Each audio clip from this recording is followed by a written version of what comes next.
Chapter 14 अमेरिकी दिशा में 13वां कदम। छठी इंद्रियां, बुद्धिमानी के मंदिर का द्वार। 13वां सिद्धांत है छठी इंद्रियां, जिसके द्वारा अनंत प्रज्ञा इच्छानुसार संपर्क कर सकती है और करती है। इसमें व्यक्ति के प्रयासों की कोई आवश्यकता या मांग नहीं होती। ऑथर बताते हैं कि बाकी 12 सिद्धांतों को आत्मसात करने के बाद ही इसे समझा और आत्मसात किया जा सकता है। छठी इंद्रिय अवचेतन मस्तिष्क का वह हिस्सा है जिसे रचनात्मक कल्पनाशीलता कहा जाता है। इसे वह रिसीविंग सेट कहा गया है जिसके द्वारा विचार और योजनाएं हमारे मस्तिष्क में कौंधते हैं।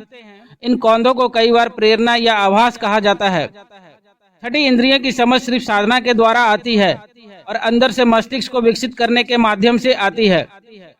ऑथर लिखते हैं कि छठी इंद्रियों के विकास के साथ ही हमारी सहायता और हमारी सेवा के लिए एक रक्षक देवदूत आ जाता है, जो हमारे सामने बुद्धिमानी के मंदिर के द्वार हमेशा के लिए खोल देता है। ऑथर के अनुभव के अनुसार कि एक शक्ति है या एक ईश्वर है या एक प्रज्ञा है जो पदार्थ के हर अणु में है और वह मनुष्य को दिखाई देने वाली ऊर्जा के हर यूनिट में है। लेखक यह मानते हैं कि अनंत प्रज्ञा बीज को पेड़ में बदल देती है।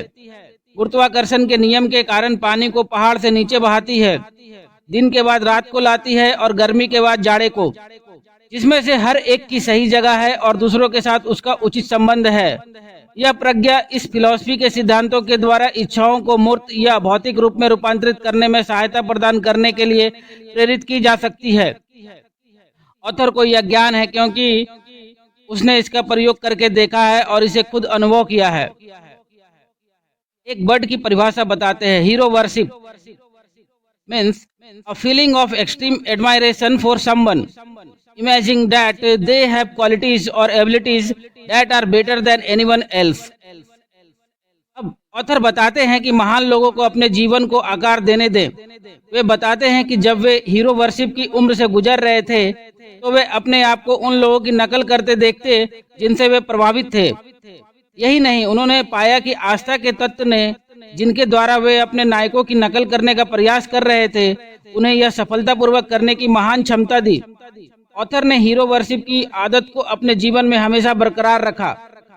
वे कहते हैं कि सचमुच महान होना सर्वश्रेष्ठ है, मगर दूसरी सर्वश्रेष्ठ बात है भावना और कर्म के द्वारा जहां तक संभव हो महान लोगों का अनुसरण करना। ऑथर अपने कामों को करने से पहले उन 9 लोगों का अनुसरण करने और खुद के चरित्र को दोबारा आकार देने की आदत डाली, जिसके जीवन और जिनके काम से ऑथर सबसे अधिक प्रभावित थे। वे 9 लोग थे, Emerson, Paine, Edison, Darwin, Lincoln, Burbank, Napoleon, Ford और कार्नेगी। कई सालों तक हर रात को ये इस समूह के साथ काल्पनिक परामर्श बैठके करते रहे, जिन्हें वे अपने अदृश्य सलाहकार कहते थे। तरीका यह था, हर रात को सोने से ठीक पहले वे अपनी आंखें बंद कर लेते थे और अपनी कल्पना में इन लोगों को अपने साथ एक परामर्श मेज के चारों तरफ बैठा देखते थे। यहाँ उन्हें न सिर्फ उनके साथ बैठने का अवसर था जिन्हें वे महान समझते थे, बल्कि वे उस समूह में सबसे प्रभावशाली व्यक्ति भी थे क्योंकि वे उनके चेयरमैन थे। इस अदृश्य मीटिंग का लक्ष्य ऑथर के लिए अपने चरित्र को नए सिरे से बनाना था ताकि यह उनके काल्पनिक सलाहकारों के चरित्रों का संयोग बन सके।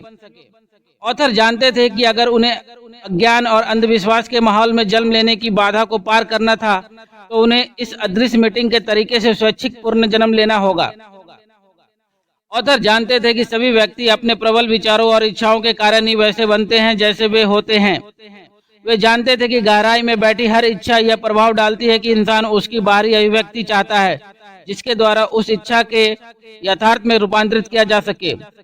वे जानते थे कि आत्म सुझाव चरित्र निर्माण में एक सशक्त तत्व है। दरअसल यह इकलौता सिद्धांत है जिसके द्वारा चरित्र बनता है।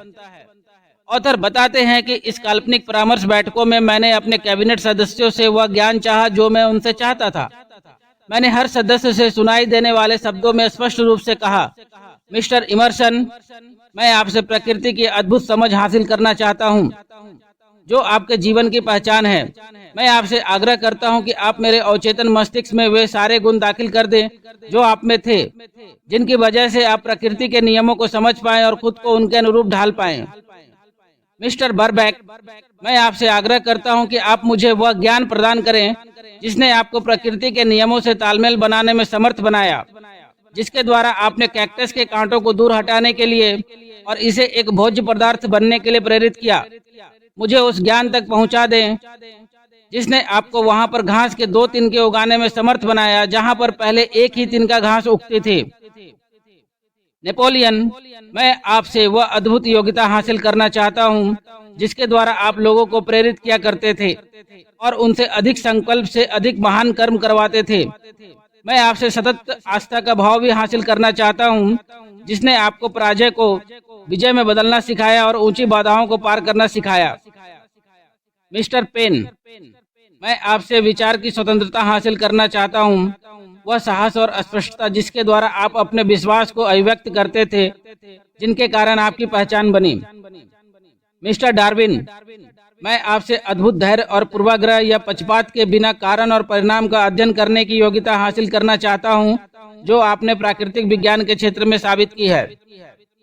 मिस्टर लिंकन, मैं अपने चरित्र में न्याय का वह भाव, धैर्य की अथक भावना, हास्य का वह पुट, मानवीय समझ और सहनशीलता भरना चाहता हूं, जो आपके परिचायक गुण थे। मिस्टर कार्नेगी, मैं संगठित प्रयास के सिद्धांतों की वह पूर्ण समझ हासिल करना चाहता हूं, जिसका प्रयोग आपने इतनी प्रभावी ढंग से एक विशाल औद्योगिक साम्राज्य बनाने में किया था। मिस्टर फोर्ड, मैं आपसे लगन की भावना, संकल्प, शक्ति, संतुलन और आत्मविश्वास हासिल करना चाहता हूं, जिसके कारण आप गरीबी पर विजय हासिल कर सके और मैं मानवीय प्रयास को संगठित करना, एक सूत्र में बांधना और आसान बनाना चाहता हूं, ताकि मैं दूसरों की मदद कर सकूं जिससे वे आपके पदचिन्हों पर चल सके। मिस्टर एडिसन, मैं आपसे आस्था की अद्भुत भावना हासिल करना चाहता हूं, जिसके द्वारा आपने प्रकृति के इतने सारे रहस्य उद्घाटित किए। सतत मेहनत की वह भावना हासिल करना चाहता हूं, जिसके द्वारा आपने इतनी अधिक बार पराजय के मुंह से विजय को छीना। ऑथर कहते हैं कि अपने काल्पनिक कैबिनेट के सदस्यों को संबोधित करने का मेरा तरीका उस अनुरूप बदलता रहा है जिस अनुरूप मैं किसी खास किस्म के चरित्र के गुणों को उस वक्त हासिल करने में अधिक रुचि रखता हूं। मैंने बहुत कष्ट और मेहनत से उनके जीवन के रिकॉर्ड का अध्ययन किया है। कई महीनों के रात्रिकालीन श्रम के बाद मैं यह देखकर दंग रह गया कि यह काल्पनिक पात्र स्पष्ट रूप से वास्तविक बन गए। ऑथर कहते हैं कि इन 9 व्यक्तियों में से हर एक ने अपनी व्यक्तिगत विशेषताएं विकसित की। जैसे लिंकन ने हमेशा देरी की आदत विकसित की, फिर गंभीर परेड में चारों तरफ घूमने की आदत। बर्बैक और पेन अक्सर वाक द्वंद्व करते थे जिससे सभी को दिक्कत होती थी। ऑथर बताते हैं कि भले ही मेरी कैबिनेट के सदस्य पूरी तरह काल्पनिक हो और बैठकें केवल मेरी कल्पना में ही हो रही हो, मगर उनकी वजह से मेरे सामने रोमांच की सुखद आशाएं खुल गई। मेरे रचनात्मक प्रयासों को प्रोत्साहन मिला और ईमानदार विचार की अभिव्यक्ति का मेरा साहस बढ़ा।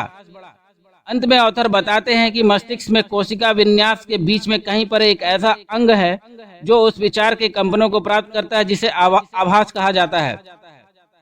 इंसान शारीरिक इंद्रियों के अलावे अन्य स्रोतों से भी सटीक ज्ञान प्राप्त कर सकता है।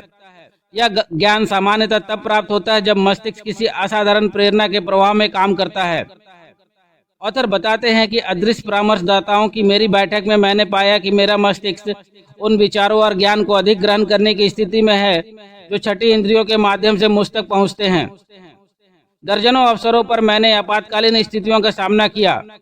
उनमें से कुछ इतनी गंभीर थी कि मेरा जीवन ही खतरे में था। किसी चमत्कारिक शक्ति ने मुझे इन मुश्किलों के पार निकलने का मार्गदर्शन दिया जो मेरे अदृश्य सलाहकारों के प्रभाव से संभव हुआ। ऑथर कहते हैं कि काल्पनिक लोगों के साथ बैठकें आयोजित करने का मेरा मूल लक्ष्य सिर्फ यह था कि मैं अपने अवचेतन मस्तिष्क को आत्म सुझाव के सिद्धांत के द्वारा वह निश्चित गुण प्रदान करूं जो मैं हासिल करना चाहता था।